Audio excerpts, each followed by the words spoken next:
Hey, welcome back everyone. Rob here from Ramp Studio Comics. So in today's video, I'm studying proportions and we're going to be using an 8 heads tall model. For this first sketch, I actually just started with the head and then I'm visually checking the work as I add pieces of the body working down. Just keep in mind, generally for 8 heads tall model, the 2 heads down will give you where the nipples are, 4 heads down will give you the bottom of the pelvis, and so on and so forth. About 3 heads width-wise will give you the shoulder distance. I probably would say this character is about 3.5. You can definitely stretch these quite a bit as it pertains to imaginative drawing and superheroes. You're definitely going to take these a lot further in some regards. And that's really what I show you by the end of this video because we're going to do a few different comparisons. So maybe you're asking yourself, why would I study proportions? What's really the impact and the reasoning for that? And I think there's a lot of things that go into it. So for instance, proportions can tell you a lot about your character. It's very definable and it can give you a narrative to what the character is all about. But the thing that I like most about studying proportions is getting some kind of consistency within my character design. So if I'm not aware of the base proportions, then I'm just kind of drawing against a blank white canvas and whatever I get, I get. And all of that can be fun. It's not really great for sequential storytelling. You really need a basis to house all these cool characteristics and character development that you're going to put over top. So proportions really help you to nail down that character and get this base information in place. And you can see with the female character, she probably would look cooler with longer legs. So even though I went with the 8 heads tall model, I could go back now and adjust that and maybe make the legs longer and see what that looks like, again, by comparison. So as I draw this kind of leaned over character, this almost looks like a dwarven warrior, you can see that, he's got a larger head and he's shorter in stature.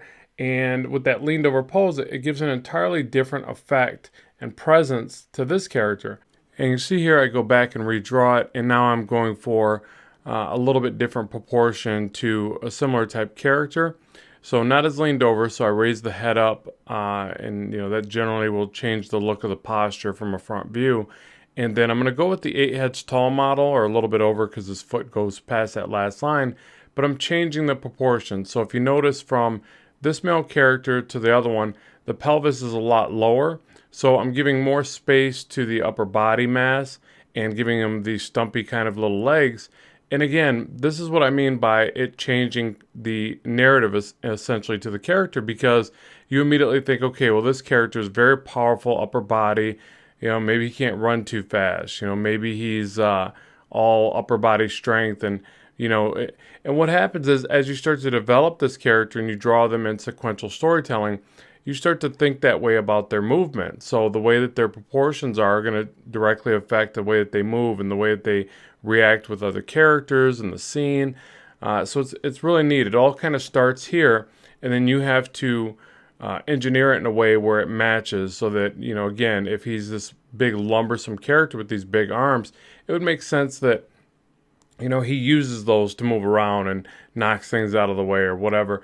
Likewise, if you give him these really big hands, like a character like Hellboy or the Hulk, then it's probably going to show that that's the way that they inflict damage upon other objects or other characters. And if he has tiny little hands, you no longer feel that threatened by him and you want to challenge him to a game of mercy. Or maybe you feel bad for him and you want to help him carry his groceries because he's just got those little tiny hands. It's just these things like directly relate to the way the character is perceived. And again, that fits the storytelling. It's also why when people would draw characters really well, like the Hulk, they would draw them in such a way that made the story better. So they would draw. One of my favorite Hulk artists has always been Dale Keown, or forgive me if I'm saying that name wrong, Keown. But fantastic Hulk artist. Suggest you look up his work. Probably the best Hulk artist I've ever seen. And he always drew him with such a presence that made it more believable. In fact, I would think that a lot of the movie depictions have been directly related to his artwork. I don't know that for sure, but I would assume. But yeah, so this stuff can be fun. And keep in mind, this is actually just preliminary work because I'm working on a new course. So I like to practice and brush up my skills before I teach a fully in-depth series of lessons on these. But again, I like to share them here on YouTube. I really appreciate the support all you guys give me. So thanks very much for that. Be sure to give the video a like and share it if you enjoyed the content, and more is on the way. So as always, keep drawing, keep having fun, and I will talk to you soon.